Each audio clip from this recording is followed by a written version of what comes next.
दाइ होइन police gun होइन पुलिस भयो नि चाहिँ भए पनि अलिकति अगाडि हिँड्नुपर्छ नि त्यहाँ एकजनालाई अप्ठ्यारो गरौँ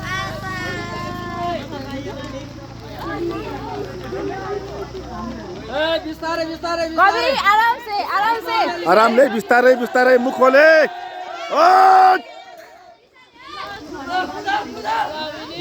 अगाडि जान्छ यो रिता अहिले अगाडि जान्छ म चाहिँ लास्ट भएर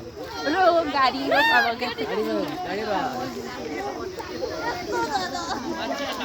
अनिस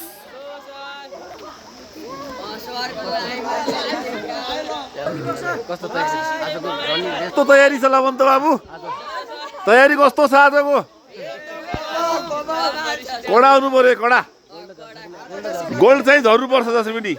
झर्न झरे पनि झार्नु पर्छ